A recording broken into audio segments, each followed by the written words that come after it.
این من هستم. من هیچگاه خود را به جای دیگر نفر نمیمانم. من هیچگاه دیگر کس بودن نمیخواهم. من هیچگاه عوض شدن نمیخواهم که من آن شخصی هستم که آن بودن میخواهم، چون که این من هستم. من نه آنقدر باسواد هستم، نه که من در بالای خود کار میکنم برای بهتر کردن ورسیا، برای موفق شدن در آینده. برای من نوباوری گفتنی گپ نیست.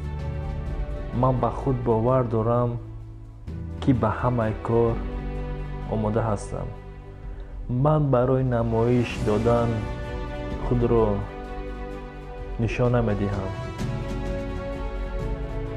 چون که من به خود باور دارم.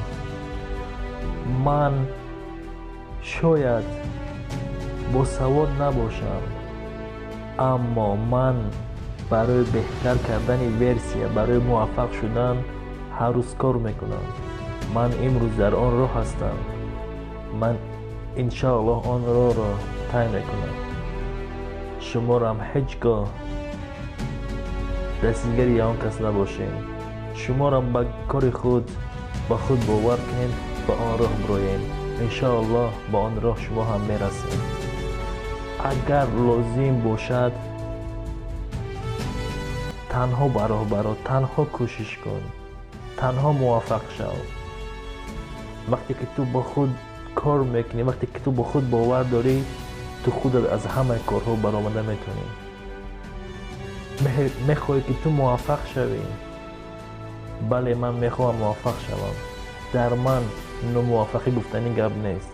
البته چون که این ما هستیم، چون که ما با خود باور داریم. ما نمیخوایم دستگیری کسی دیگری باشیم. همه کار از دست ما و شما پیش میآید. با خود باور داشته باشیم، چون که این شما هستیم. من خودم را وانمود کردن نمیتوانم که من چگونه هستم. به طرز خود من میدونم که چقدر من قابلیت ناز، چقدر من با خود هستم. من آزاد هستم که چی میخواهم، چون که این من هستم. اگر لازم باشد من تنها میروم. من با خود بودنم رو تنها حس میکنم که با تنهایی تو از همه فکرها، از همه عقیده ها برآمده خود رو میتوانی. چون که من به خود باور دارم. من خودم قرار قبول میکنم. من از پشت کسی نمیروم. اما این آسان نیست. بله، وقتی که با خود کار کردی، وقتی که با خود باور داشته باشی، تو از همه کار برآمده میتونی. اما بعض اوقات این بهتر است وقتی که تو تنها براه میبروی، چون که شخصانی هستند با فکرهای هر خیله، با فکرهای خطا با تو همراه میشوند. چون که من با خود باور دارم، من با عقیده خود باور دارم. من هیچگاه در پیش کسی فریب نمیخورم. من حقیقت جو هستم. من دلی بزرگ دارم. من حقیقت را گام میزنم. من به قفا بر نمیگردم، چون که این من هستم. چون که من به خودم باور دارم برای موفق شدن خود. من از پای خواهش، از پای آرزو میروم.